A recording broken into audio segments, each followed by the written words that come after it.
Well, welcome everyone. I feel like on a big TV right now. So welcome everyone who is in this room.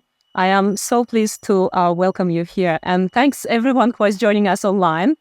Big hello to everyone. Please type in the chat from where you're joining. It's amazing to know from where people are connecting, even though it's EU bubble and now it's real. Okay, we still love to have people join different countries. So it's welcome many reasons. And I am pleased to see that this topic, which is very unusual for freelancers, is actually driving so much attention. And we would love to see more eyes and ears to this topic. And I hope we will continue these dialogues in the future as well. Let me introduce myself first, even though you see my name. Elina Utalite. I'm a founder of Freelance Business Community. And the mission of Freelance Business Community is to connect industry players for dialogue like this. We've been holding Freelance Business Month for 5 years by now, where different parties of freelance economy were connecting and exchanging to ensure the growth of a freelance economy continues.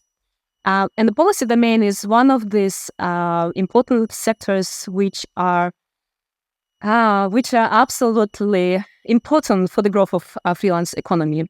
And therefore, I am delighted that finally we have this forum organized. Now, why finally, you may ask? And to answer this question, let me give you some background information about organizations involved in organizing this event. Now, this event made possible as a collaboration between European Freelancers Week and specifically Janine van der Linden, Director of Co-working Assembly, and her team, Freelance Business Community represented by myself, Super Lobby with Milos Labovic next to me here, but also Claudius Kruker, who is president of Swiss Freelancers. And this event became possible as a community impact grant program made by Fiverr, so I appreciate Fiverr's support of this event. Now, it's been long 5 years that we were planning something like this, but unfortunately couldn't make it possible to the extent as it is now. The story of freelancers lobbying stretches back to 2016, when EF Week was originated, European Freelancer Week was originated with the purpose to drive political change. And at that time, European Federation of Independent Professionals also existed.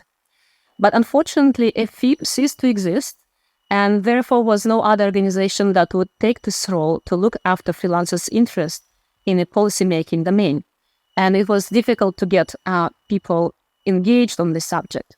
So I'd like to thank everyone who contributed to organizing this event. Janine, Amilos, Claudius, Jacqueline and her team from Ilacom, our team for broadcasting today, OneVXL, and also Matthias, photographer, who is here with us as well. So what we're going to do today, we're going to hear several presentations about freelancing impacting the European domain. First, we'll talk about legal gaps in legal frameworks for freelancers in Europe. Then we will proceed to talk about benefits that freelancers bring to the EU economy. We'll have a roundtable debate later on with our esteemed panelists. And I'll close this event with little thoughts for the future. And we will enjoy the cocktail reception for those who are present. If you're watching online, you'll have to drink on your own. All right, I encourage everyone to participate actively. If you are in this room, feel free to raise your hand and speak up, give your comments or questions. Don't forget to write your name on the 10 card so we know who is speaking. The challenge here is to use the pen very hard so we can see your name on the card. But otherwise, I have markers here too. If you're joining online, feel free to type your comments and questions in the chat. We will try to incorporate them in our discussion. All right, so let's jump directly to our program, and let me introduce our first speaker, Dimitros Moschos, who is a lead project manager of Real Lab Brussels. This organization was behind a project called Digi Freelancer. It's a digital incubator for freelancers in Europe. That project was funded by the European Union, and I have invited Dimitros to share with us the findings that they have discovered from research concerning the legal frameworks of freelancers in Europe. So I would like to start with some words about our organization. So we were founded in 2021. So we're still a newcomer in the area. The reason I'm here is because our organization is part of the Digi Freelancer project. The official title of the project is Digital in Business Skills for an Incubator for Freelance Entrepreneurship. The project ran from November 2022 to the end of October 2024. So it is a very freshly completed project. And it was implemented in countries like Spain, Italy, Greece, Poland, and Belgium. The objective here was to support freelancers and to empower them through an innovative reference model, so a digital incubator that I will mention, in order to provide them with entrepreneurial and digital training and digital skills. And below follows our link in case you would like to check the project. What we created in the framework of this project was a series of 4 results. First, we produce an overview of the freelance world in Europe, then an entrepreneurial training of freelancers, a handbook in order to guide the creation of the freelance incubator, and to guide the repetition and the, and copying this incubator in other cases and in other countries. And finally, the digital incubator that helps a learner gain skills in a digital and innovative way. Now, what my session here has to do with is this overview of freelance work that we did in freelance work in Europe that we produced in the beginning of our project. It is basically a transnational report summarizing the results of our research in Spain, Italy, Greece, Poland, and Belgium. So what we wanted to do before we started developing our course and our incubator is to see the needs of freelancers, what they would need in the participating countries at least, and how we could help them through our incubator.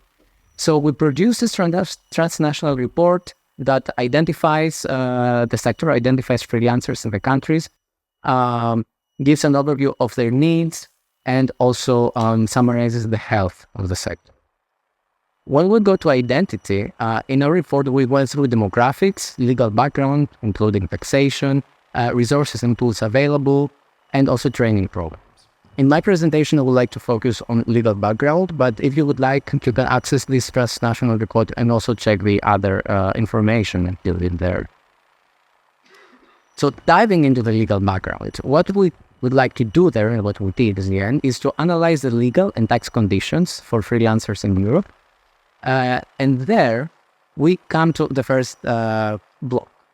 There is a very big difficulty in defining the status of freelancers across Europe. So, are freelancers business? Are freelancers employees? In every country, there was a different regime, a different status that creates such a confusion. It creates inequalities, really burdensome ones, and so many different definitions in every country that in the end, it's a confusing patchwork across Europe.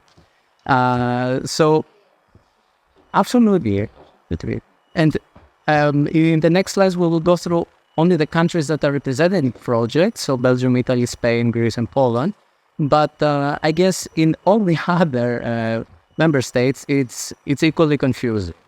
So, for example, we start with Belgium, that I suppose most of us are familiar with. In our report, we analyzed 2 regimes, so the sole proprietor and the limited liability companies. We made clear that sole proprietor can be someone that earns less than 25,000 per year. However, it can be risky due to liability issues. Maybe the figures have changed because the report was done 2 years ago.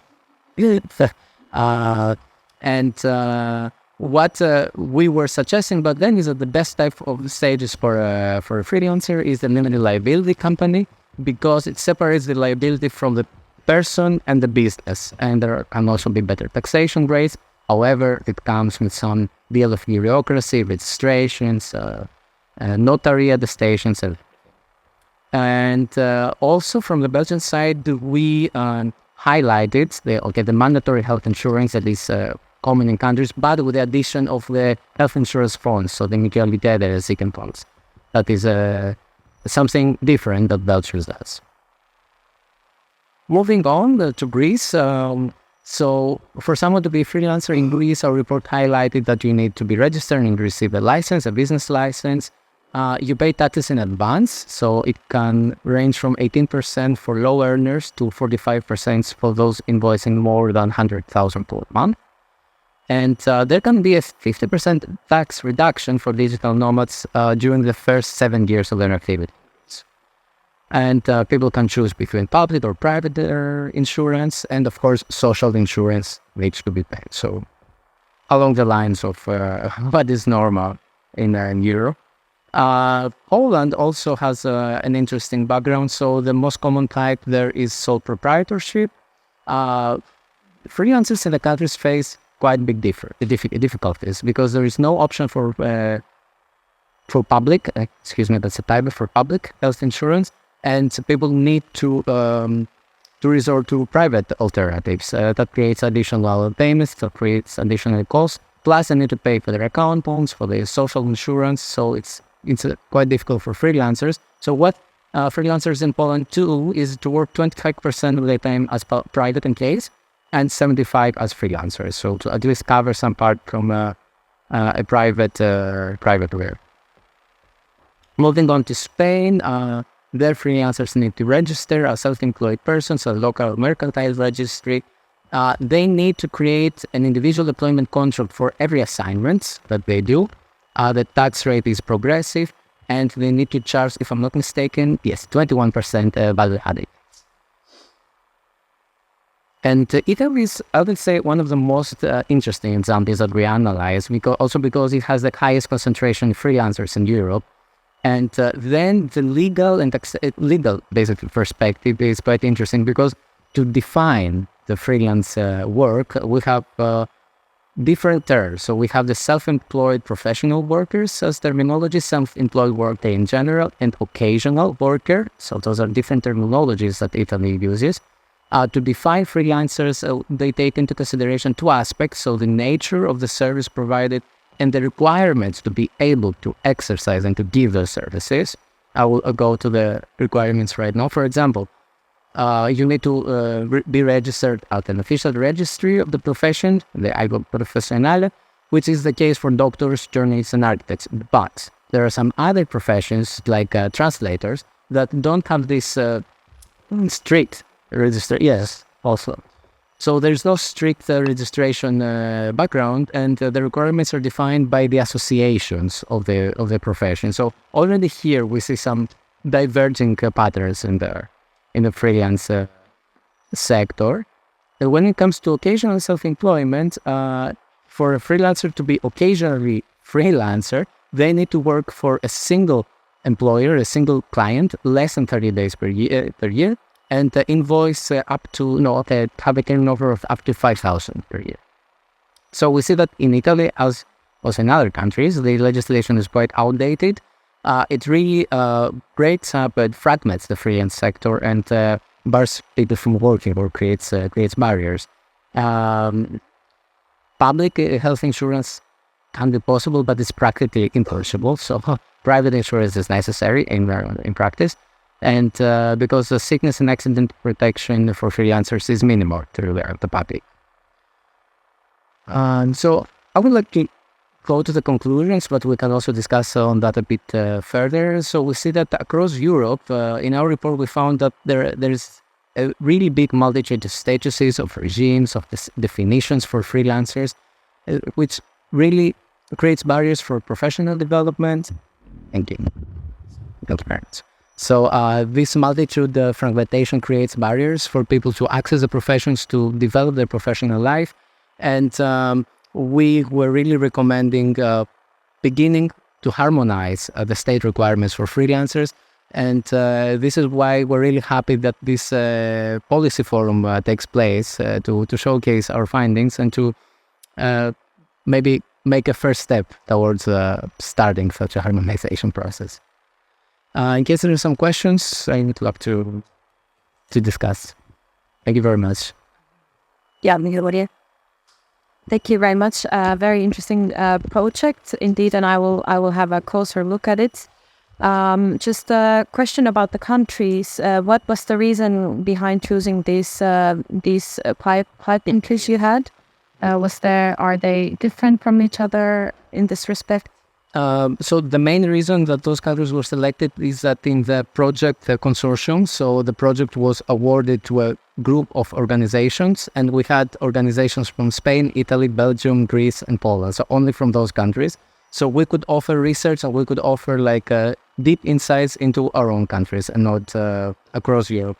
And there is also a nice chance for the project to be replicated, maybe repeated in another format in other countries to also research what happens elsewhere.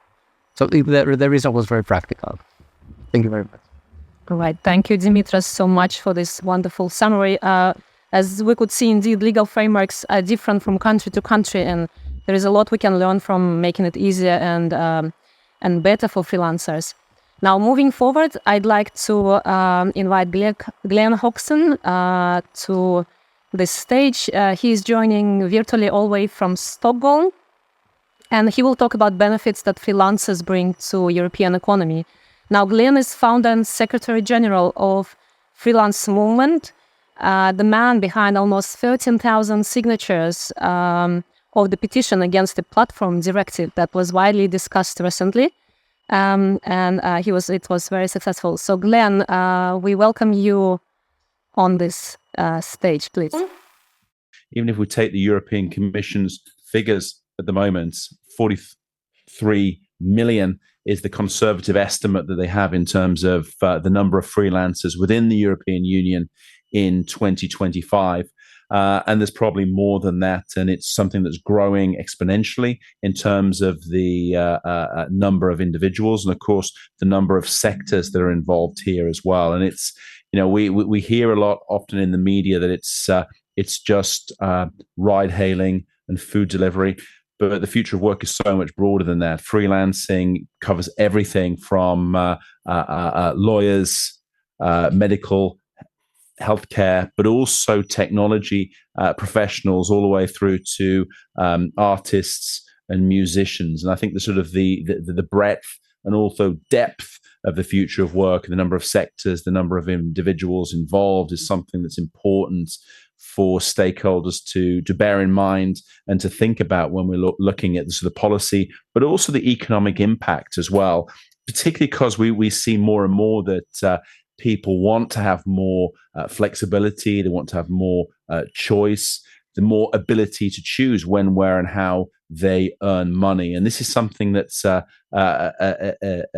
theme, but also a trend that is growing very fast. And we've seen it particularly since the COVID-19 crisis, but it's something that shows no signs of letting up anytime soon.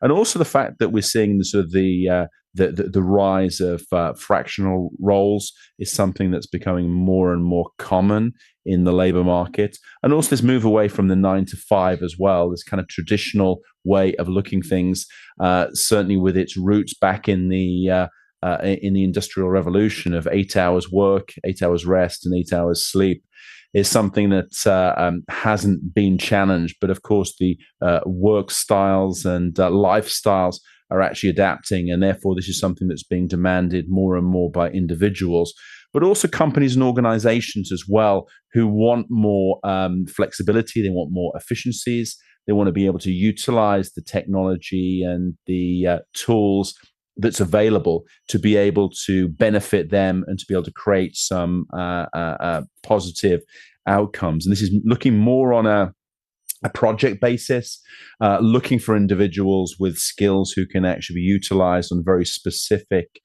projects for opportunities for these to be rolled out. And I think it's also a thing that using this in terms of the element of skills, knowledge, and expertise. It's not hiring on for a role anymore. It's more hiring in terms of what you can actually deliver. It's value based much more. And I think within this as well, we're seeing more benefits in terms of moving away from the 6 monthly or the annual performance review to these accelerated feedback loops that individuals who are using projects, getting involved, getting immediate feedback, and actually refining and honing their skills continually.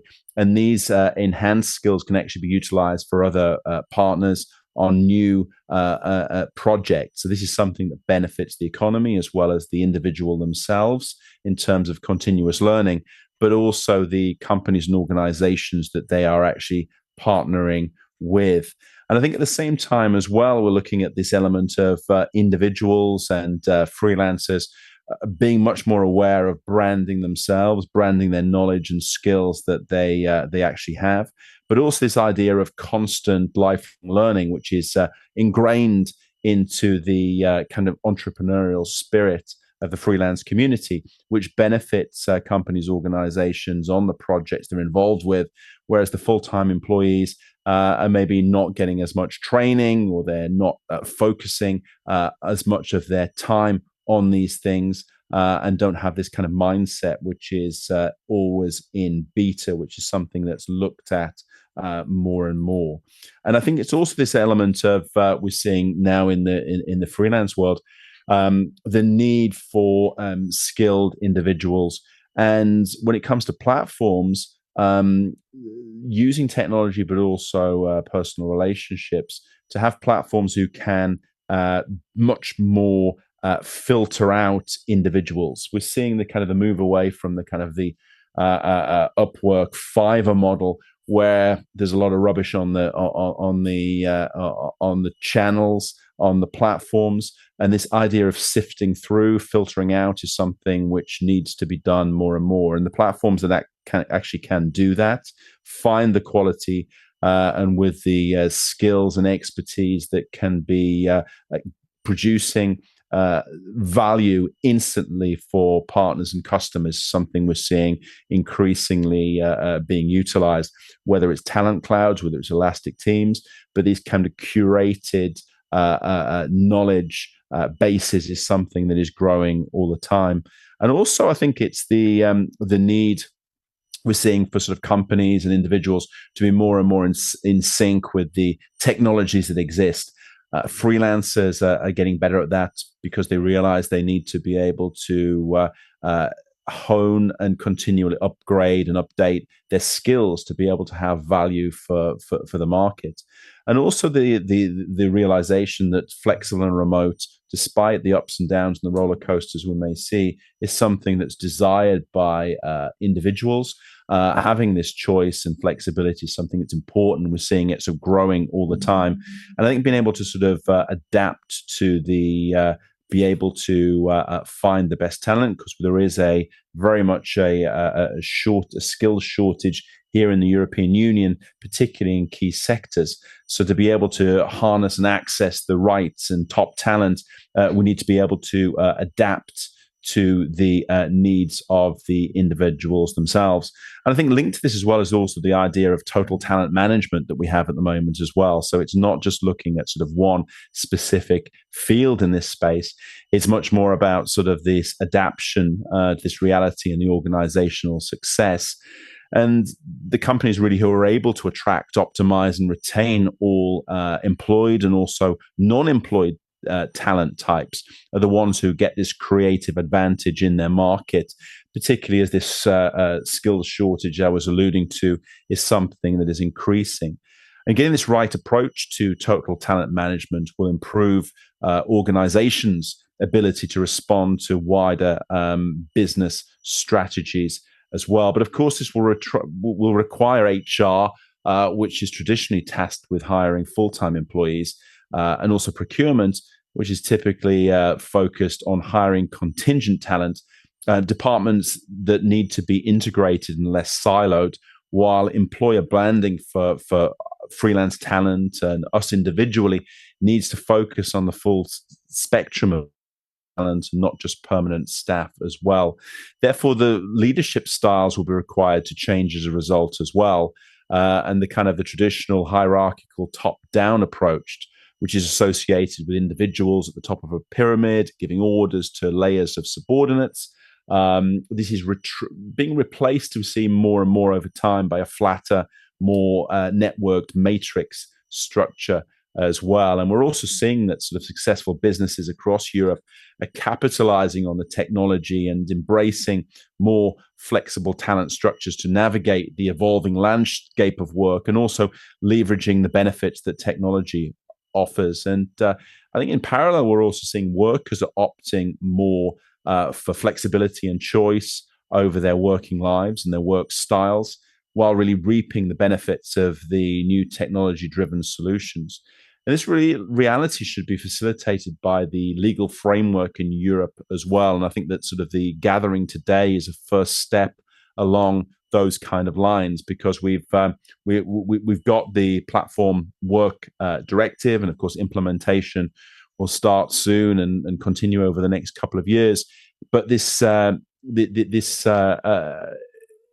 fairness in the approach, because it's a lot's been left to the member states, looking at avoiding the mass presumption of employment, not creating employment relationships for one-person companies or for individuals who want to be legitimate freelancers, and also not trying to push too much in terms of the classification, and also not impeding digitalization and the market access of SMEs at the same time. So these key elements that need to be sort of looked at and thought of at the same time are things that are crucial for us. And it's great that we've got this first step in terms of the discussions and the forum in place already, and look forward to contributing to it today, but also into the future, and being a part of these discussions. So really congratulate the initiative, and looking forward to being part of it.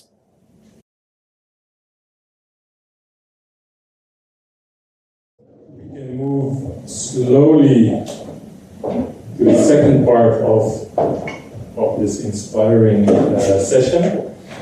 I myself, Miloslavic,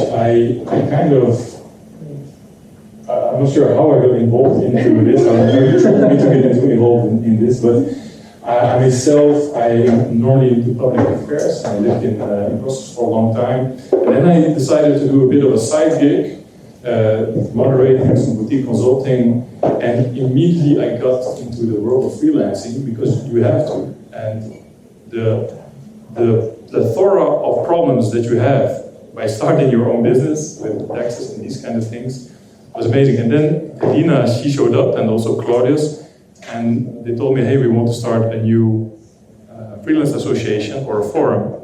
So I was really deeply moved also by their intrinsic motivation to take this battle on. And this today is a bit from thought to execution, so that's really cool.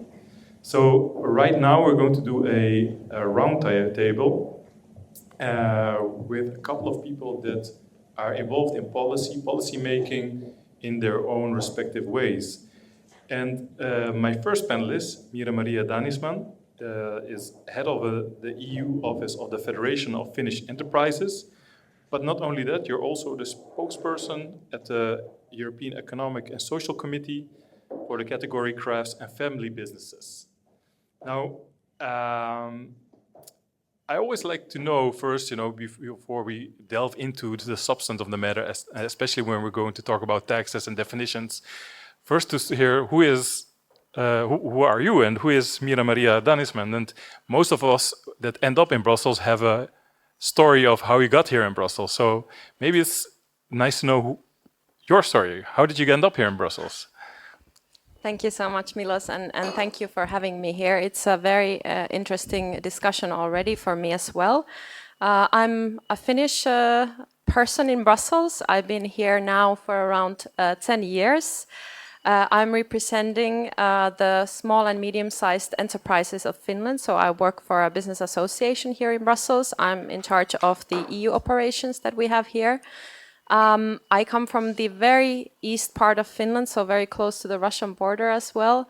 But I've actually really found a home here in Brussels. I came here around 10 years ago, just the classical story for an internship, then ended up staying a bit longer, and now I have a toddler and a husband waiting at home, so I think I'm here to stay.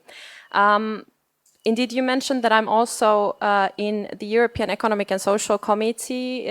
I've been a member there since 2020. It's, of course, an official EU institution, but there we deal a lot also business and entrepreneurship topics. And of course, we give our opinions on the EU legislative proposals. So it's a very important part of my work too. Maybe it's nice to, because that was also in fact my second question, but to take a step back, because there are also freelancers here, there are also freelancers looking. When I looked at the LinkedIn, I think there are 45. What does the European Economic and Social Committee do? And especially the business category of which you are the spokesperson, what role does it have in the legislative process and you as the spokesperson for that? Thank you for the question. I'm very happy to answer this because I think the ESC is definitely not the sexiest EU institution. If any EU institution can be called sexy, that's another topic. But I think it's important to first of all know that the ESC is indeed representing the European organized civil society. So we have groups. 3 groups of representatives. So we have the employers group, where I am a member of. Then we have the workers also represented, trade unions. And then the third group is a varied diversity group, where we have organization representatives from environmental organizations, youth organizations, consumer organizations. We give opinions on every or practically every, almost every piece of proposal that comes from the European Commission.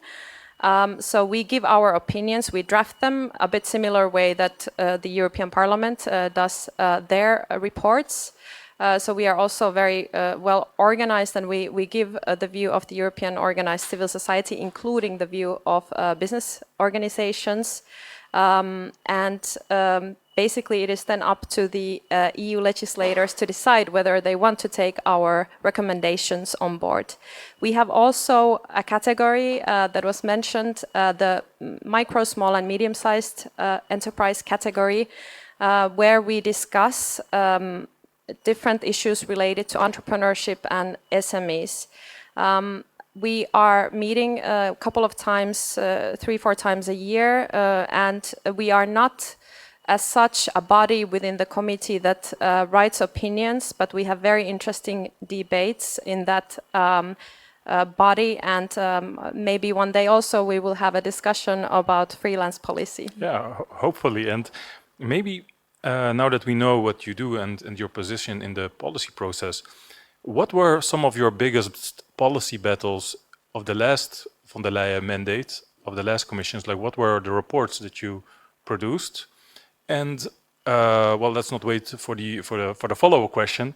We have now a new political commission, von der Leyen 2. She produced the political guidelines, but also we have hearings now. So some of the policy initiatives, ideas, visions are already being laid out for the coming period. So I'd really like to know from you, apart from what were your biggest battles of the last years, what do you think are going to be your policy issues and battles for the years to come? Well, I think definitely the past mandate, and I'm now speaking on behalf of my own Finnish SME organization, we were really struggling with the amount of legislation that came from the institutions. Even as an organization that is representing SMEs, our staff was really struggling to answer all the different consultations, different demands that came from the institutions. And now, of course, we know that all these pieces of legislation have to be implemented as well. And that's really the big challenge. We had a very difficult period at the same time. We had the pandemic, we had the war and its impacts on European economy. SMEs have been struggling. We also have seen a rising bankruptcy rates in Europe. And I think this is a very concerning for the companies that we represent. We are mostly representing micro companies. Of course, we have medium-sized and small companies as well in our membership.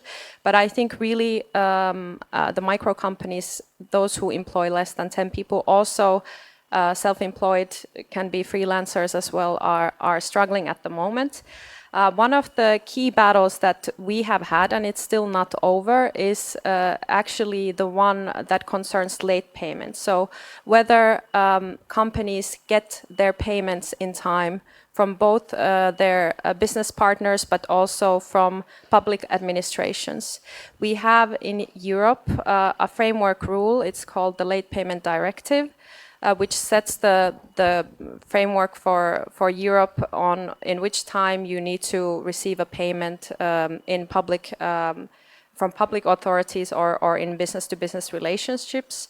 And there we have really seen that the current rules are too loose. So actually the situation for small businesses who are now really struggling more than ever financially, they are not enforced well enough and they are not strict enough. So actually, even the European Commission has estimated that 1 out of 4 bankruptcies in Europe comes from late payments, so when businesses pay late. I just discussed this morning with a group of entrepreneurs coming from west of Finland, and they said that it's very common for small businesses that they have to accept on a standard basis 90 days payment times, and if they don't accept that from their contractor, they won't get the contract. So actually, I think now the proposal that the European Commission has put on the table to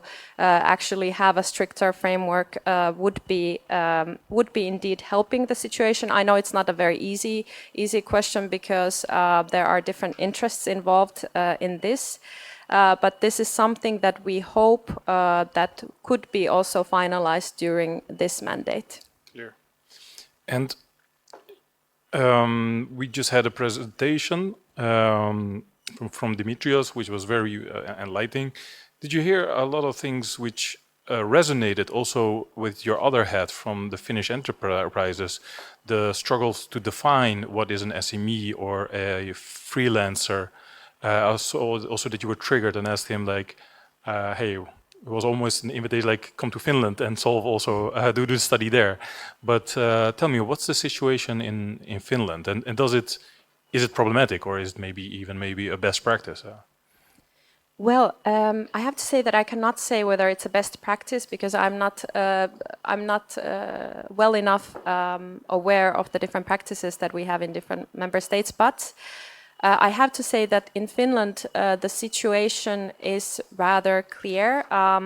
You can either work as a freelancer in employment contract, or then you can work as an entrepreneur freelancer. And there, of course, you have different options if you work as an entrepreneur, which kind of business form you choose.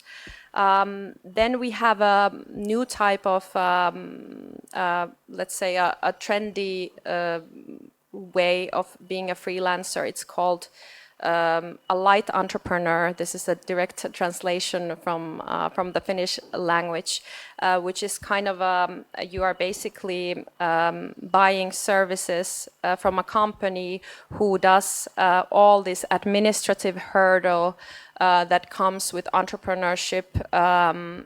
For example, taxation. They do it for you. You don't have to have a business ID either. You are not liable for VAT either. But then, of course, if you have a turnover of certain amount, you have to pay the and get the obligatory pension insurance and medical insurance as every other entrepreneur has to do. So it's a bit like a trendy thing now to use these kind of services. There is probably a fancy term for them also in English. I'm using just the direct Finnish translation, a light entrepreneur framework. And then I would say still the most common one for us is that you are working as an entrepreneur freelancer. And yeah, like I said, there you have plenty of options. Clear. Well, thank you, Mira Maria.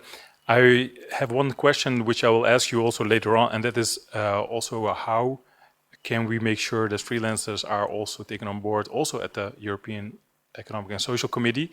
It's a bit a question within a question. How can how can we help you help us? But I think that's for the panel debate. So thank you very much for your contribution. But before I let you off the hook, how do you say entrepreneur light in Finnish? Kevyt yrittäjä. Okay, thank you so much. Thank you. Okay.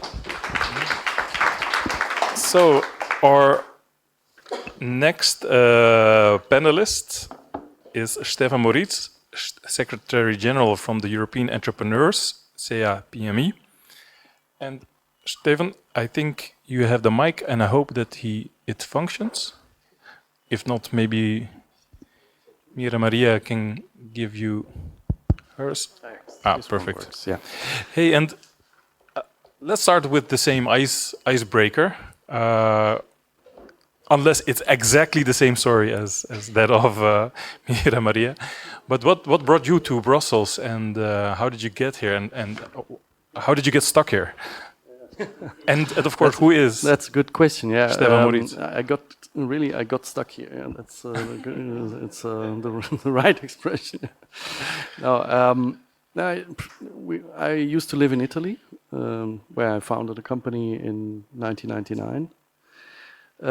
And in 2013, after 4 years of financial crisis, we had need to find new clients.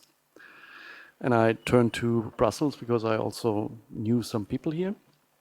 And by chance, I met an old fellow student from my high school. We had a couple of beers, and he understood finally what I do, because he did not understand before. And then he said, I have to present you to a person. The day after, this person called me, and and then I became the managing director of a European Confederation of Small Medium-Sized Enterprise Associations. And the rest is history. Well, let's turn then right away to the European Entrepreneurs CA PME. What is the organization, and what do you do? And maybe also contrast it to other associations like Business Europe or SME United or something like that. Yeah, basically the difference is we are pretty much the same, like SME United or Business Europe or Eurochambres, but so we are generalist confederation. We cover all sectors and practically also all sizes of that what we call Mittelstand. We come from, of course, from the German culture, if you want, but the logic behind the word Mittelstand is that it is about entrepreneurship, or to be more analytically precise, where ownership and management fall into one or a group of people. So those who are the owners are also actively involved in the management of the company. Different from shareholder organizations, where shareholders are the owners, but they employ a manager or a management team. Yeah. And on top of that, so we also involve in our membership mid-caps that go also over the size of small mid-caps, because we believe that entrepreneurship is not something that you can define by a number of employees that you have or a number of turnover that you have. Also because we want the companies to grow. Not to say you have to stay small, because then you get some special money or benefits from the government. We want them to grow because we need growing companies that maintain, let's say, our wealth in Europe. But what is also important, we need the personal involvement, commitment in a personal project, which might sometimes not be rational, because an owner often does not take the best decision because it's a piece of heart also. Her idea or his project might be something that they definitely want to bring forward in a way or another. And they might do it also against economic rationality. That leads often also to failure or partial failure. But let's say this kind of entrepreneurship we are talking about. And maybe the most important difference between us and SME United is that we don't include in our membership obligatory membership organizations, so we don't have chambers, artisan chambers or crafts chambers or industry and commerce chambers which have obligatory membership. Clear. And when discussing the topics for this session, Elina and me, we quite fast already bumped on this idea of definitions, and it's something that lives in each nation state, each member state, but also on the European level. And one of the big tensions is, on the one hand, having clear definitions solves a lot of issues. On the other hand, it creates a lot of issues. So where are you on that spectrum? You know, we had a little bit of a discussion when we were had this intake conversation. But would you like the EU to meddle in the definition of an SME or a freelancer? Would you advise freelancers to pick up that battle, or would you advise them to stay far away from it? And speak your mind, of course. I mean, I would absolutely invite everybody to advocate for entrepreneurship. And if it is solo entrepreneurship or it's an entrepreneur and enterprise that includes more owners or even more also more co-workers which are employed, this is not the importance. Important is that we're talking about entrepreneurship. What I was a little bit confused about, and also Maria said it before, that in these findings of your landscape, freelancers landscape, there was contradictory affirmations like we want to be protected, but we want to have liberty when and where and how to work. We want to have social rights, but we want the benefits of businessmen. So either one or the other. I cannot imagine one of our members advocating for social rights. They work also on Sunday afternoons, not because they want, often because they have to do paperwork for the European Union or their government, but they need to do it because they simply are fully involved and committed to their own life project or business project, however you want to see that. So entrepreneurship is not, of course, only about sacrifice, but it's also about the satisfaction to take over responsibility for your ideas, for your capacities, for your competences, and that can be done as a solo entrepreneur as well as a let's say leader of a group of people which continue to work or which help you to bring this idea forward. And then maybe a final question for now, because I will also leave you with the question: how can freelancers also work maybe together with your organization and make sure that we help each other in a sense? What do you think is going to be the biggest battle for you the coming political period? Because I also saw some things about mid-caps, but also, and where do you see maybe the overlap with the struggles of freelancers in the coming 4 or 5 years, policy-wise, maybe even also politically-wise? Yeah, I mean, the overlap is definitely, Glenn said it rightly before, is also in the field of lack of labor shortage and lack of skilled workers both. So the flexibility of freelancers is an added value also for the small companies, because often, unfortunately, labor laws are so demanding and putting such a high cost on the employer that they often are afraid to employ somebody because they think they bring only long-term costs which they can't get rid of. And certain economic situations cannot simply solve this problem. So the higher, you must also note here that the higher the level of protection is that you impose by law and by trade unions, the lower, the higher is also the difficulty to employ. So if it would be easier to employ, most probably many of those now freelancers that want to have more protection, more social rights would be employed. But they can't have it because the employers say, oh, too risky, better we only take a consultant. Well, that is one thing. The other thing is, I think we have to definitely bring forward a clear definition of what freelance activity or solo entrepreneur, whatever, is about, and that should be defined not by the hours that you work or the business relationships that you have, but simply by two things. One, you are a professional, so somehow you present yourself and do marketing promotion for your professionality, yeah? And that can be only your profile on LinkedIn, yeah? Or you have even a personal website, and second, you also provide for yourself in terms of at least a pension plan. Yeah? And then we can talk about, let's say, for example, it must be at least you must dedicate at least 10% of your annual income to a pension plan or something like that. The rest, then that means you really up to taking responsibility for yourself. Yeah? And that, and then every flexibility should be possible, for my understanding. Beyond that, that could be what we are struggling is about bureaucracy, and that is also proposed to make bureaucracy easier. Because if we would have had this definition already, maybe the platform directive would have looked differently.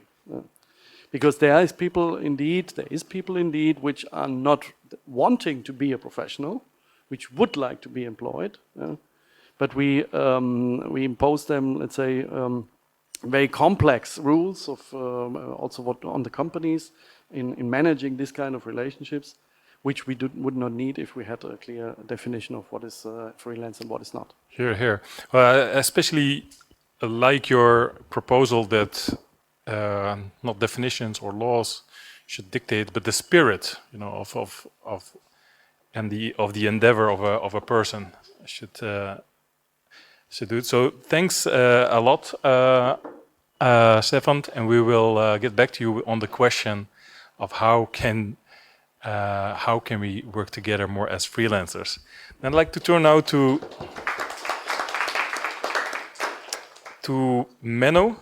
Menno, thanks for coming. Head of Policy Advocacy of the Adecco Group, quite a big group actually, and again, actually, you and I we met.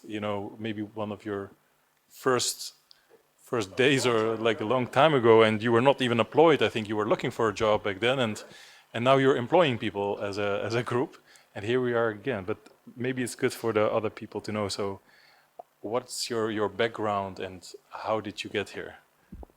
Can I have a mic? Thank you. Well, actually, I think compared to the previous two speakers, I'm the one that got away. I'm no longer living in Brussels, so I actually got out.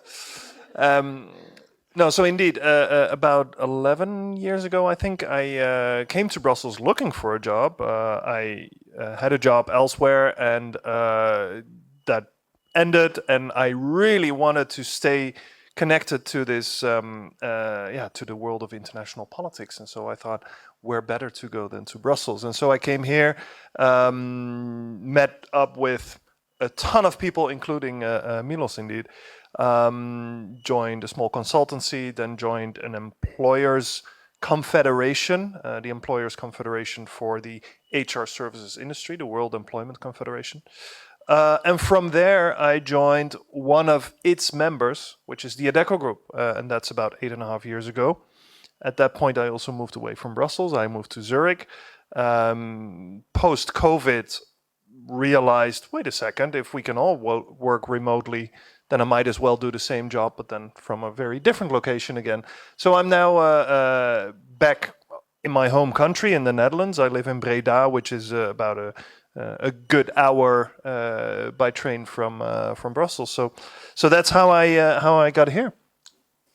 Very, very good. And what is maybe going a bit off script, because we'll talk about the policy battles and things that are now on the table in the political guidelines. But what were the things from the presentations and from the other speakers that triggered you the most?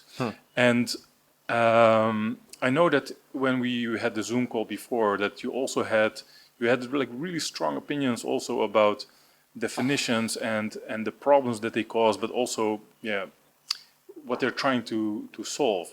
Maybe take us there. Thanks, and indeed, I think I was very inspired by the contributions before, both by Glenn and by Mira Marie and by Stefan and Elena. I think what is tricky, of course, is that we're all speaking about these freelancers, but legally speaking, there's no such thing. Legally speaking, you're either employed or you're self-employed. And self-employed can indeed be anything ranging from an Uber driver to the guy making 200,000 a year as a specialist. And I think you hit the nail on the head in saying they have very different needs. And so you went off script, so now I'm also allowed to go off script in jumping to the final question almost, which is, if you want to represent someone, you need to know who to, and it's very hard to represent a group that has very diverging needs. So probably it's easier to say, okay, this is actually the group that I represent now. I think in the past few years we've seen, and it's been one of my pet peeves anyway, a push for a social Europe, which I strongly believe in. Actually, social Europe was something that was put on the map by Jean-Claude Juncker, so that's now 10 years ago at least, as his response to populism, to people not believing in Europe anymore. And he said, we need to make sure that Europe is not only a neoliberal project, but it's also takes care of social topics, and it takes care of workers' rights, and that will be the answer to populism. Well, here we are 10 years later. Didn't quite turn out the way he had hoped anyway, but nevertheless, that was the first push towards much more social policies. I think we've seen that in the last 10 years in all different kinds of shapes and forms. But it turned too much, in my view, into an ideology without having a very deep understanding of what it actually means. And so, for example, in the platform work debate, in my view, we already lost the battle before the first letter was put on paper. Because in my view, it doesn't make sense to regulate some type of self-employed jobs differently than others purely because they happen to be intermediated via a digital tool. And so that's the reality today, right? The platform work created a separate category of jobs which are only those who are regulated via a platform, but they can still be employed or self-employed. Now, this concept just goes against any piece of labor law that we have in the EU 27. It doesn't make any sense, but that's the reality that we're facing now. And so, as I said, that's one of my pet peeves, unfortunately. Clear. And looking ahead, we have now the commissioner hearings. Actually, the one for Ample is, I believe, even today, or it was... No, it's Tuesday, next Tuesday. Okay, so looking forward, do you think that we should have more of policies when it comes to regulating? Should we have more clear, or is it more a discussion on what we do on the ground? And should the EU mingle at all in this debate on freelancers and definitions? Well, whether it should, I think, is a different question, but I think the political reality now is that the next 5 years will be much more about implementing everything that has been dreamt up in the last 5 years, rather than coming up with sweeping new pieces of legislation. There will be some piece of work on AI at work, and so this is really about, for example, how do we use AI to recruit people, or AI to match people to specific assignments. Now, that has already been done in the context of the Platform Work Directive, so Uber is already covered, but Amazon warehouses are not covered, just to give a bit of an illustration. That may still happen in the next 5 years. The right to disconnect, which of course is, but that's specifically for employees, so I don't think that will really cover freelancers or self-employed people per se. But having said that, and that goes back to the question that you asked before, I think what we will see is that employing people will continue to become more and more complex, and that's to Stefan's point indeed. It's already very complex, and I think we'll see that labor law just puts on more and more barriers. And I think the barriers are very well-intentioned, because the idea is to protect vulnerable people. And of course we should be doing that. But by doing that, we also make it so complex that people say, no, I'll try to find another way of performing tasks for payment. And then sure, I'll do that in a self-employed way. Yeah, why not? Clear. Well, also like to leave you with that question that we're going to deep later on, is how can freelancers be better represented at the EU level? Also, maybe work together with the likes of Adecco Group. So please, a warm applause for Menno for his contribution. And then finally, we're going to take a chance again on technology, as we have Christa de Spiegler, a policy officer from the European Commission, dialing in. And I hope that this works. Hello, Christa. Hi. So nice that you have it. Thank you. Do you hear me? I see there's there's quite some delay on the image that I see here. So it's very strange.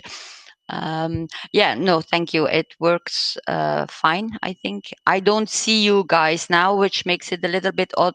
I'm talking to myself now because I see myself on the screen. Happy to be here. I picked up a few things that also, when you refer to things that were said before. So I have a very tight schedule, but I regret now having missed out on the start, because I think you had a lot of interesting things to say.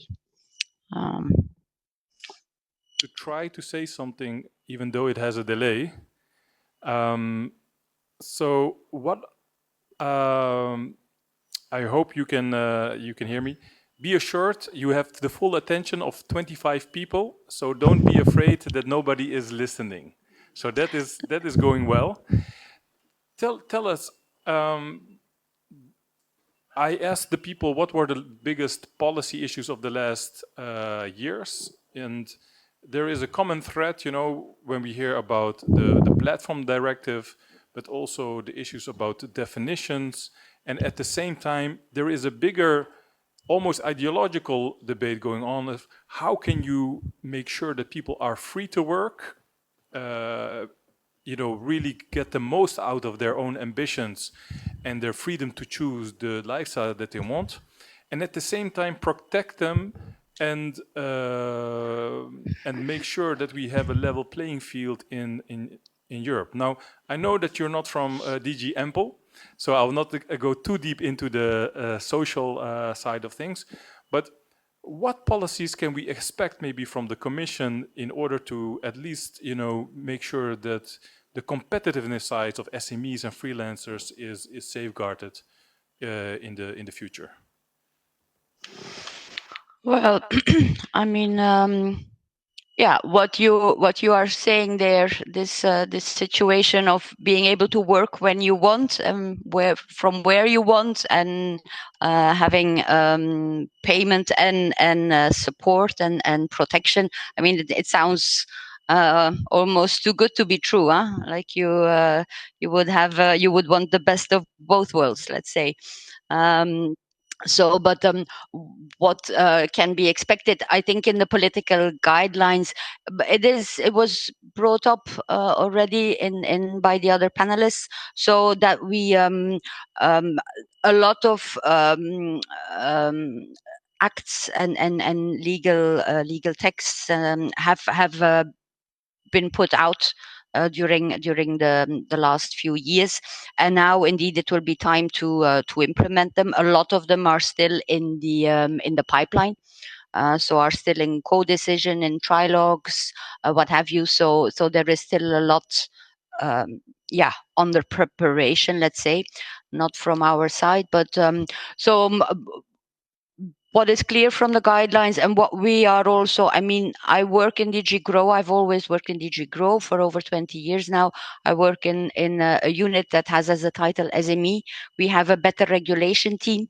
I mean, you will understand that we are very, very keen on carrying out, or at least assisting and helping to carry out this wave of simplification, if you want, that is announced.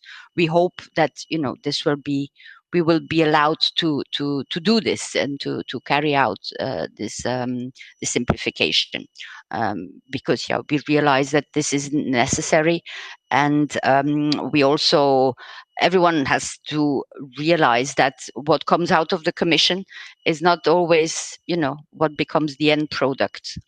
We put in a lot of effort to make, to try and take into account SMEs, the micros, all the burden, all the costs, what have you. But then in co-decision, a lot is added sometimes. And people don't always realize what they are asking for. It's often this trade-off that you say between protection on the one hand and liberty on the other hand.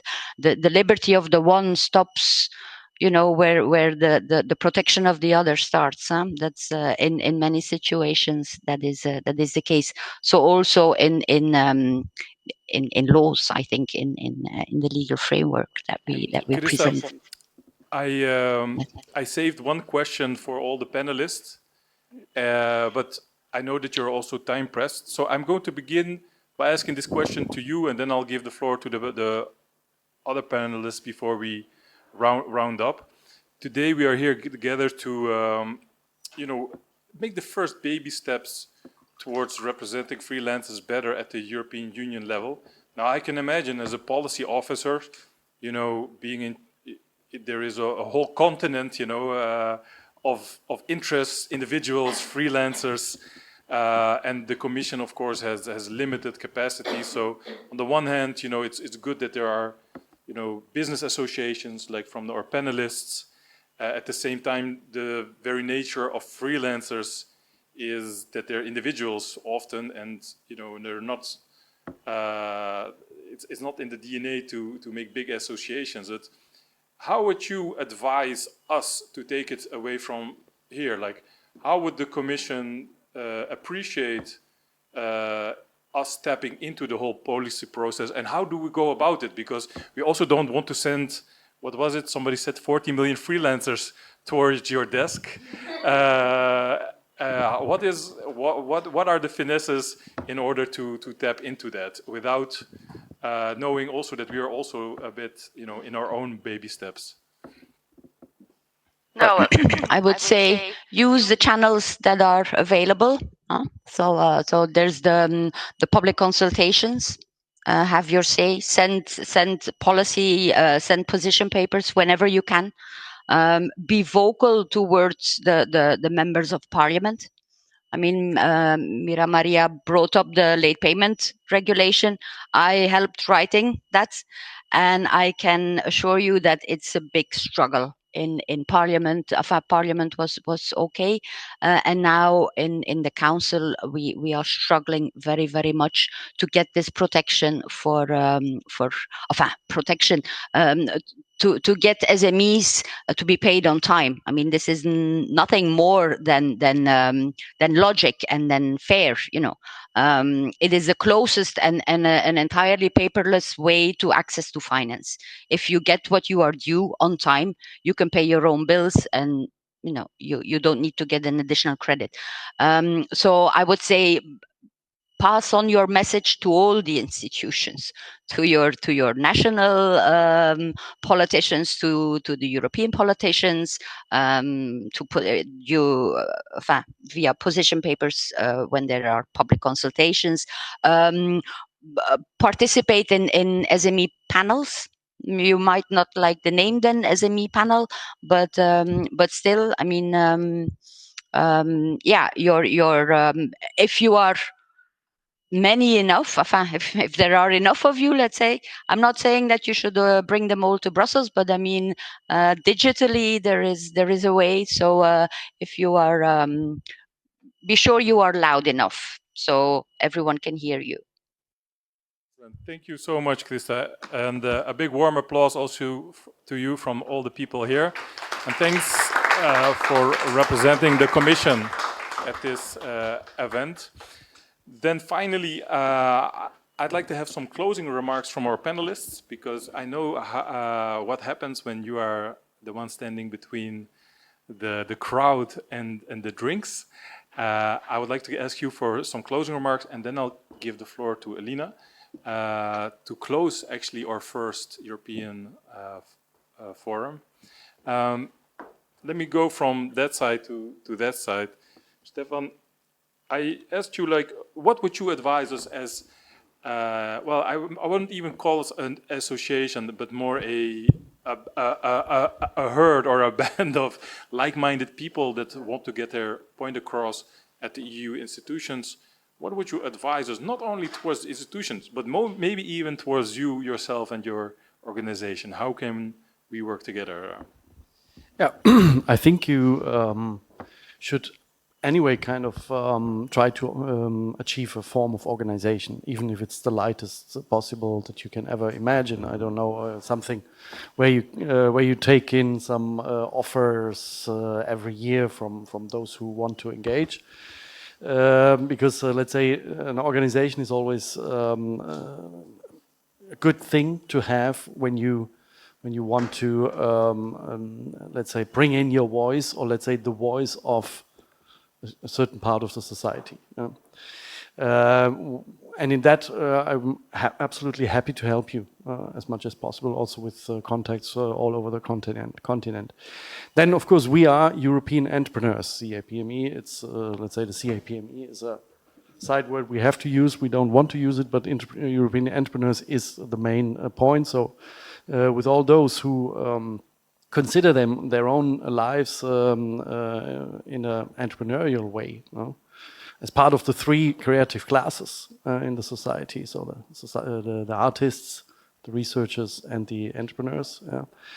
We are always ready to cooperate, and we think that let's say the ideas and the needs of also starting or single entrepreneurs, either if they are alone or in a group of small group of like-minded people, is always, let's say, for us important, up to being also an entrepreneur with 2,000 employees. As long as it is not, we are not talking about a shareholder organization. We are with you, and here, of course, also mainly about the point that from now on, from today, will be even more. We will be even more vocal about in cutting bureaucracy. Is there anything which you would advise us not to do? Like, are there any pitfalls? Because you have led an association already for some long time, but are there any things like shortcuts you could give us on things we shouldn't do? You should not try to involve those who don't want to cooperate with you. How can you prove that? How can you prove that? You ask them to pay a membership fee, even if it's only symbolic, even if it's only let's say a lunch per year. But at least this kind of contribution you have. Everything that's for free is not worth. So very so. It's not true that for free is good. Clear. Just maybe before I go to Mira Maria, but maybe by show of hands, who are here actually freelancers? Wow. Okay, that's actually quite interesting. Is there anyone who? I had a great conversation also with Jill. I'm a former freelancer, but I'm also studying to get my job qualifications. Because everything is changing, the economy is changing. So how did it resonate, these discussions up till now? Was it a lot that you recognized? Yeah. It's a lot of struggle. It's very chaotic, and so it's good it's being regulated. Yeah, we had a bit of this discussion before the thing started, and I know that Stefan in our meeting, we talk about this tension of regulating or not regulating. I mean, for example, in the Netherlands, there is almost no definition. It is by hours, but that's a different story. But you actually would like to have more stringent definitions of, you say... I think it's positive. If everything is regulated, you also see your qualifications on your identity card or your passport. So I think it's better for everybody that every talent is also visible. Because a lot of people have diverse talents and the variety is so big, especially under the freelancers, but a lot of people don't see their qualities. Clear. That's the truth. Yeah, indeed. So if it's regulated and if it's visible on the passports, you get a lot of recognition, a lot of employment or self-employment or projects that you can do as a freelancer. Indeed. Well, I know that we have this discussion also with... So it complement the economy, the clear. European economy. Yeah, clear. Yeah. Thank you very much. Yeah, no problem. And and I know, for example, with lobbyists, which is totally unregulated, at least in the Netherlands, there's no qualifications. Anyone can become a lobbyist, and that's both a good and a bad thing. But Mira, Maria, you're one of the people here, apart from Krista, which is from an official institution. You also invited us a little bit, to lobby you when you hinted that there is also another category with micro, and that there's also discussion taking place. At least that's how I interpreted your call to action. But tell me, how would you advise a new nascent association or forum to get involved into EU policy making?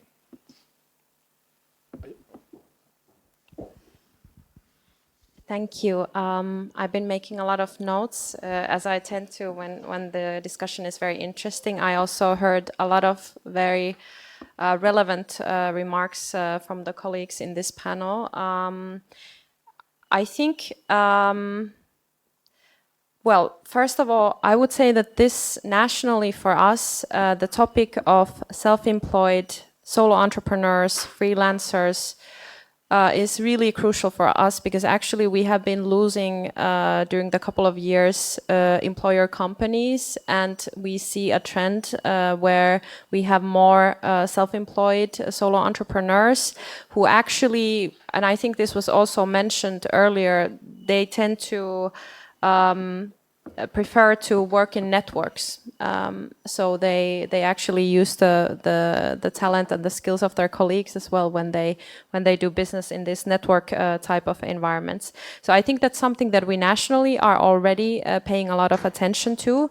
At European level, of course, when you know the Brussels lobby landscape, just checking the transparency register, you see what kind of powers you have lobbying here. And I think for small business representative, we are actually doing, and freelance representatives, we are doing an extremely important job, because none of these companies or self-employed would be here themselves making sure that their interests are being heard. So I think it's extremely important that all the colleagues around the table are here doing this work. I think it really emphasizes that you need to work together. So you need to have, Stefan mentioned that you need to have a form of organization. And that's where the power is. We might not have a lot of money compared to these big multinational companies who come here with 10 million euro yearly budgets. But the power is really in the representativeness. That is very important also for the European institutions. When you talk with them, they want to know that actually you're a representative. Then maybe I would also, was it Menno who mentioned that you need to define the objectives very clearly? What do you want to achieve? when you have diverging needs, it might be difficult to achieve those goals. So I would really emphasize that. I wouldn't really necessarily start with the definition question because we know that EU definitions can be quite tricky, especially in the fields that are linked to labor market. We have really largely still domestic social labor systems, industrial systems. We have also national competencies on taxation. And I think the definition, and we've seen this with also a bit with the platform work directive. It's very difficult when the EU is trying to maybe do something that they don't have the full competence in, and then the member states are also rejecting these attempts. And therefore, I would not start really from a new definition, because also at the same time, we might not actually benefit that much from having different new, let's say, silos for different types of entrepreneurs. I think that might be even a growth barrier when we put. I mean, we know that if we have a certain definitions, it might really reduce the incentives for companies to grow. And then I would also say, of course, from the ESC, the European Economic and Social Committee side, that of course I know everyone lobbies always, the European Parliament and Commission, Council, rightly so, but I think it's also good that you reach out to the organized civil society, because we do have a say, or we give our input to the European legislators, and I think it's something, it's a resource that is often undervalued here in Brussels. And then maybe just to mention a couple of topics, I think definitely now it's a good time to tap into the competitiveness agenda, the regulatory burden reduction, which is super important for freelancers as well, less red tape, less reporting requirements, then also digitalized processes with the public administration. And then probably the social security for entrepreneurs and self-employed is something that is also quite interesting. I mean, EU doesn't have the direct power to regulate this aspect, but I think we can do a lot more when it comes to coming a bit closer together as European member states for the social security aspects for entrepreneurs and self-employed. So I would also focus probably on that, but also keeping in mind that we need to really have flexible systems in the labor market of today. We need to have social security that can accommodate a transfer from one being one day an employee, then okay, maybe wanting to go to entrepreneurship, starting a business, maybe being a solo self-employed for a while, but then seasonally, depending on the customer need, also employing someone. So we need to have this flexibility in the social security systems as well. That shouldn't be actually the barrier for someone to move from being an employee to an entrepreneur. Clear. Well, thanks for so much valuable information. I have the feeling, that that I robbed you of a lot of knowledge, and I see Eline also taking a lot of notes. And I was also thinking, okay, this is really good stuff, and especially also, this last point that you made. I myself, so I have like this side hustle which is growing and growing. At the same time, I'm full employed, and the system doesn't understand that at all. And in the Netherlands, it's like you're an entrepreneur if you have like this X amount of hours, and which doesn't make sense in the today's spheres, because I don't know about the other freelancers here, but you actually want to work as less as possible to get as much money as possible. I think that's the point of starting this whole thing. And a system that says, no, you have to make at least this in order to be, so that you even can call yourself an entrepreneur. So that's, I think, a very valuable point, finally. And so moving on to Menno, but hold on just for 1 sec. For that, we also have Uvuk here. And I don't want to put you on the spot, But I have a very easy question. But you're going to do it anyway. I'm going to do it anyway. So I know this is maybe your first endeavor into Brussels. You took a train from The Hague to come here. So how did this all resonate from you? And maybe you can also just explain in 2 sentences. Well, you're from the Head First Group, a big organization. Yep. So what triggered you the most today, and how are your first baby steps in Brussels? How do you envision them? Thanks for your question. For everyone here who doesn't know Head First Group, we're an HR tech intermediary company, so we employ 25,000, I think a little over 25,000 self-employed professionals at companies like ASML, DSM and stuff. All very interesting, but for us, especially domestically, like the whole issue of like defining what it is to actually be a self-employed professional is something that sparks debate, like within civil society, but also in the market, and conversely the politics also. Because what Menno said, even like in the Netherlands, we don't have a clear definition of what an entrepreneur is. Like the labor law is still a very, very big topic of discussion in the Netherlands, and it doesn't mention anywhere what an entrepreneur is. So in that sense, there's a lot of discussion going on about that. Everything, to answer your question, everything mentioned here today very much resonates with the findings that me and my other colleagues at the Public Affairs team have found the past few months. We recently finished a international comparative study on the various legislation in a few different EU countries. So your story in particular, I thought it was very interesting because a lot of the findings were very comparable. Yeah, I think, yeah, so in the grand scheme of things, it resonates very much with what we see. And also in terms of like paving the way forward, I think unification of the various types of entrepreneurs and self-employed professionals is a very important thing.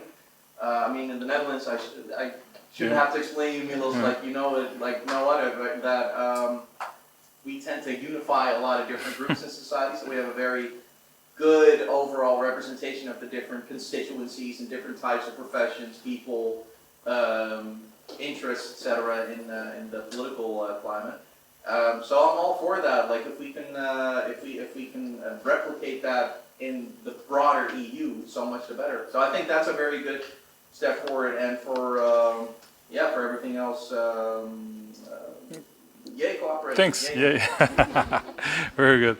Menno, some final thoughts from you on how would you advise? I know that you actually had some very good, even critical points when we were having this Zoom. Like, I mean, critical when you said like, did I? Who do you actually want to represent? I think that was a fair point, and some good things. So what are your thoughts? How would you advise us? Well, first of all, let me get back to what Mira Maria said, because I wholeheartedly agree with your point on social protection, and it needs to be adjustable and flexible. And it's a point we've made very often, indeed.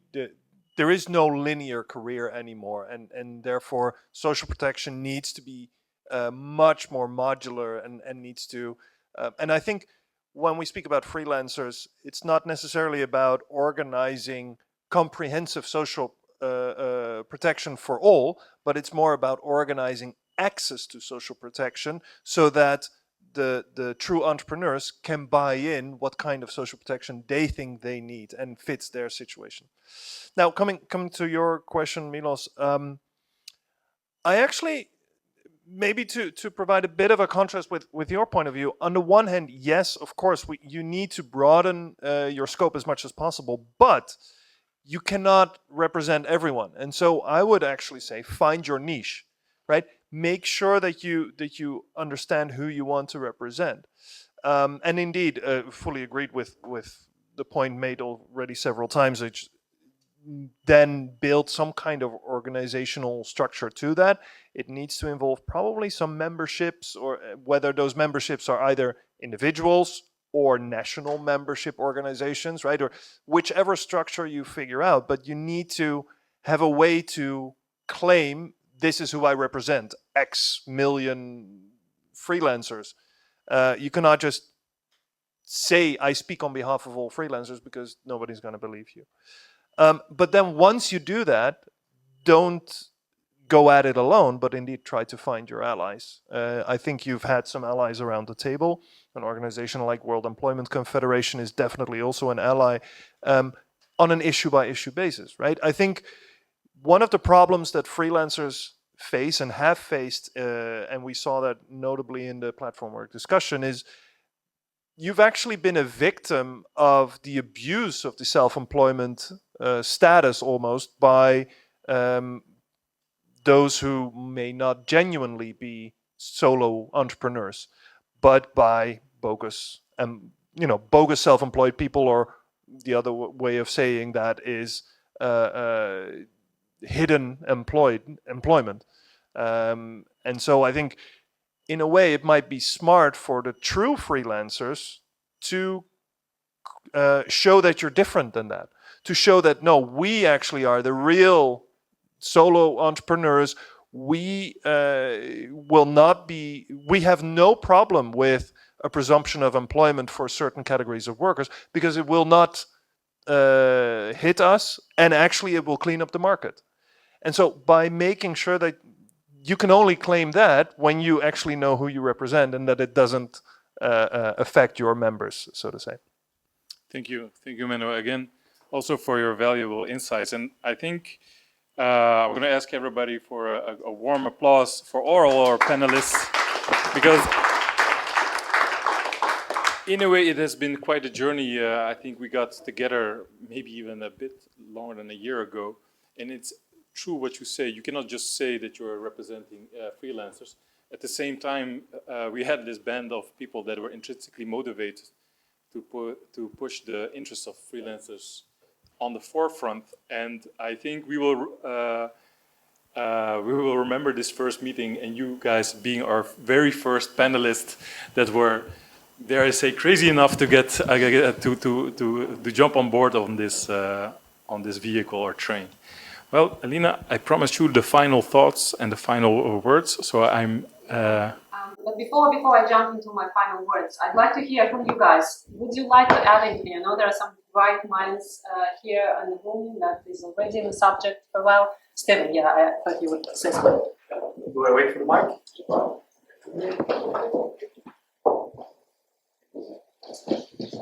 Good afternoon or evening, meantime. My name is Steven Cornell, and I am representing BDO Interim Management, which is a local player on the Belgian market. But at the same time, I'm president of Federal Interim Management, which is the professional association for HR service providers, precisely in the market of interim management. And what I would like to mention here in this forum is that at this very moment we are discussing within Federal the need to expand our scope. Within Federal, we used to have the division interim management for the last 15 years. And it struck us that our definitions and the way we approach the market did not match the market anymore. So we are in the movement of discussing how to approach this new market, you can call it that way. And the first thing that we need to address is what is the definition of a freelancer, and it pleases me to see that everybody is struggling with this. So it's not our problem alone. But it is really something that we want to address and use as a platform to expand it. Because from the perspective of us, service providers, it is important that freelancers can make a good living and can feel safe in their status. It's in our own interest that people who start as a freelancer can build a career. If we need you, if we invest in you, to get to know you and to do placements and assignments with you, it's in our common interest to make it durable, to make it viable. So maybe our type of companies is not the first place you go to with all those new platforms that are available. But keep an eye on us and please also put your trust in us, because we mean well. I cannot speak for everybody in the market, of course, but please keep an eye on it. Thank you.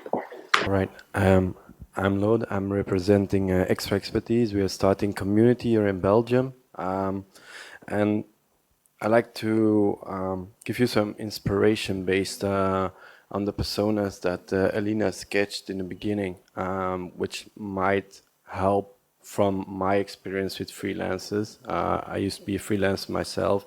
Now I'm starting entrepreneur. What I think is really important is the choice to be a freelancer. Because if they don't have a choice, it means there's a lack of regulation or a lack of social security, which forces to take the form of freelancer without the will to have. So the mindset is also different. So that might also help to define the difference between both, I think. So that's something I like to share. My name is Linda Thompson. I'm a freelance journalist, and I've been freelancing for 12 years. And I've written a lot about, or I used to write a lot about issues related to freelancing.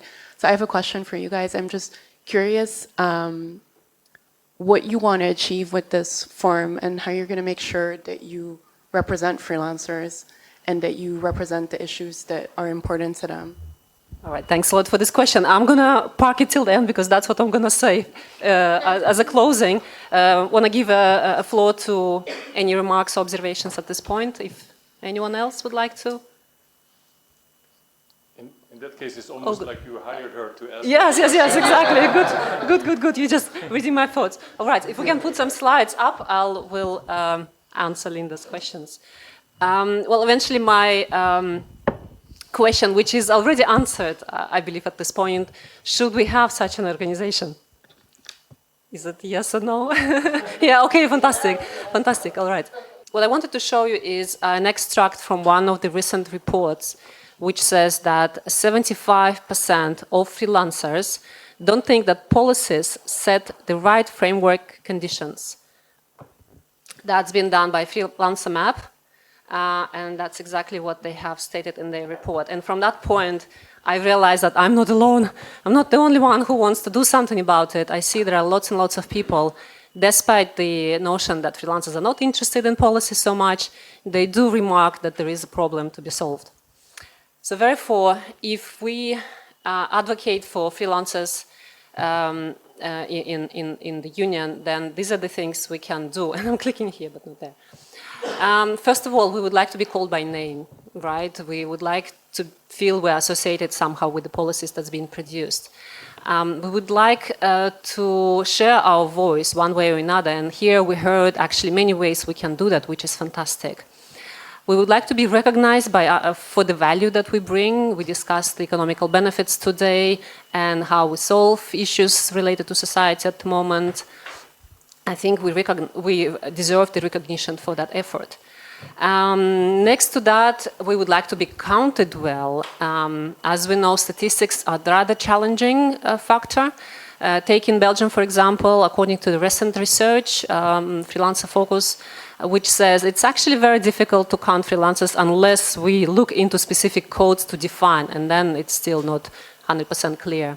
Maybe that's the situation in other countries as well. Then we would like to have access. If we're considered businesses, we would like to get access to funding and the benefits that businesses can have. And then eventually have a welfare that is considerate for freelancers' needs. And as we looked at different profiles, each of us may have different needs indeed, and not always should be taxed 100%, and suffer from that. Then we would like to see policies that are simplified to our regards in consultation with us. So we'd like to be represented in a policy-making mechanism to share the voice and opinions of freelancers. And again, as we define the category of freelancers we represent, it's going to be easy, of course, to do that. Then following, we would like to see the support of the freelance ecosystem, and why not to make Europe the best place to be a freelancer. I know some countries outside of Europe doing a better job than we're doing here, providing favorable conditions to see freelancing growing, and for some countries it's even a top priority for the economy as they see lots of benefits coming out of it. And with that in mind, if we're successful, our plan is to produce several roundtables in the next coming year, involving policymakers and ecosystem players to discuss these issues and see how we can contribute to finding a solution. And again, it will all depend whether we have and we source enough interest financially from organizations in this world to support this activity. So I invite everyone to stay in touch with us one way or another. We will continue the discussion, and I hope we can meet again at the round table next year. Thank you very much. I would like to say thank you, a huge thank you for coming here. I know it would be easier to sit on your sofa and watch online, but it was important for us to hear your voices today as well, and we'll continue in the coffee break and the cocktail as well. Thank you, our panelists, for joining, Stefan, Maria, Menno, Krista online, and Milos actually for running the discussion so instrumentally. And Dimitrios, of course, yes, and Glenn online, yeah, absolutely. Once again, thanks. Thank you so much.